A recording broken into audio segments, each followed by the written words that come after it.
আলহামদুলিল্লাহ আসসালাতু ওয়াসসালামু আলা রাসূলুল্লাহ। ইসলামী আন্দোলন বাংলাদেশ জীবননগর থানা সম্মেলনে উপস্থিত প্রধান অতিথি, প্রধান বক্তা এবং আমার সামনে উপস্থিত বিভিন্ন ইউনিয়ন দায়িত্বশীল সবাইকে আমার ইসলামী ছাত্র বাংলাদেশ জীবননগর থানার পক্ষ থেকে আন্তরিক সালাম মোবারকবাদ। ইসলামী ছাত্র আন্দোলনের লক্ষ্য জাহিলাদের সকল প্রকার আধিপত্যের অবসান ঘটিয়ে কুরআন সুন্নাহ অনুযায়ী সাহাবা রাশিদার নমুনায় মানব জীবন গঠন এবং সমাজের সর্বস্তরে পূর্ণ দিন বাস্তবায়ন।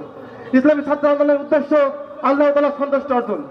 আমি আপনাদের একটা বিষয় অবগত করতে চাই, ইসলামী ছাত্র আন্দোলনের মাধ্যমে একজন খারাপ ছাত্রকে ভালো ছাত্র, একজন ভালো ছাত্রকে আদর্শবান ছাত্র হিসেবে গড়ে তুলে বুঝিয়ে দেওয়া হয় তাই দায়িত্ব, তার কর্তব্য এবং সমাজ ব্যবস্থা এবং রাজনৈতিক প্রেক্ষাপট এবং সমাজের অর্থনৈতিক অবস্থা।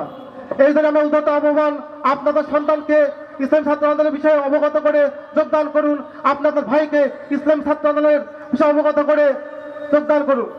আমি আরেকটা বিষয় অবগত করতে চাই, সমাজের মধ্যে এখন এক শ্রেণীর লোক রাজনৈতিক ক্ষমতা অপব্যবহার করে সমাজের মধ্যে দখলদারি, চাঁদাবাজি চলমান রেখেছে।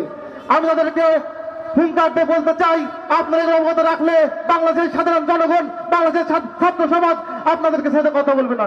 এই বলে আমি আমার বক্তব্য শেষ করছি। আসসালামু আলাইকুম রহমতুল্লাহ।